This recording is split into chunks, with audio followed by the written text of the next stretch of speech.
Thank you, Mr. Speaker. I start to support the report of the Dialogue Committee.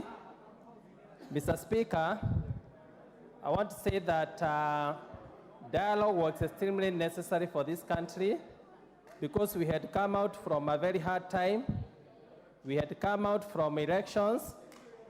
And I want to thank the two principals who agreed to come and sit down and think about the nation.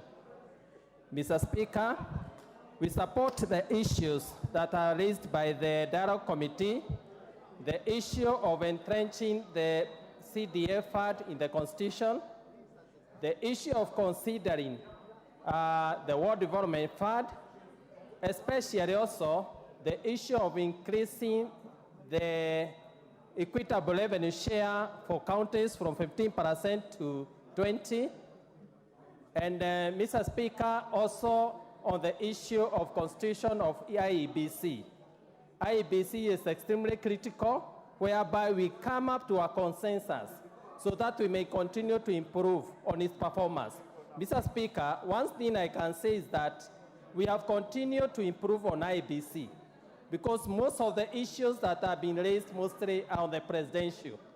But when you come to the lower levels where the MCA, the MP, the senator, the governor, we are almost perfecting. And if we come good on this issue, we will be able to perform well on IEBC. Mr. Speaker, my issue is on the annexes. The annexes on the amendment of the Constitution. There is somewhere there is an amendment of the term of the member of parliament and the term for the senator, whereby in the amendment, in the annexes, they have said that the senator should go for 7 years and the member of parliament remain at 5 years. Mr. Speaker, that's an issue. I know it can bring contention or division maybe among its members, and I wish the committee should consider on that amendment, whereby the senators have been considered for 7 years. That is allowed amendment Article 105, 102, 103, 105, whereby senators have been considered for 7 years. That, Mr. Speaker, is an issue I know can bring issue on the issue of the dialogue. Secondly, Mr. Speaker, it has been said that it will be the adoption or the amendment in the Constitution will be made by parliamentary initiative. I have seen some members of parliament maybe who are raising issue whether we will go for referendum or we work with Article 256 of the popular initiative by Parliament. Mr. Speaker, if I must ask, I could wish we come to consensus whereby we can work on the popular initiative of Article 256, whereby as Parliament we can be able to raise the 2/3, but we come to agreement on the issues that are a bit contentious.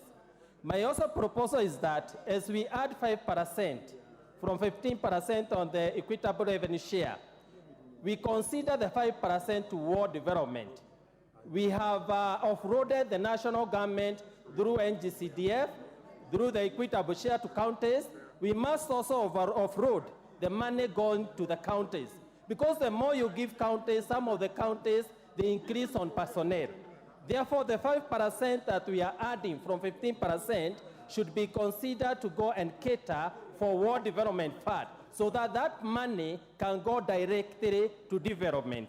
Therefore, Mr. Speaker, my issue is that that section where senators, I don't know who did put that because it has been very silent, but when you go to the annexes of the amendment, you find that senators have been considered to go for 7 years and the other members are considered for 5 years. That's an issue I think should be looked at because it can raise issues.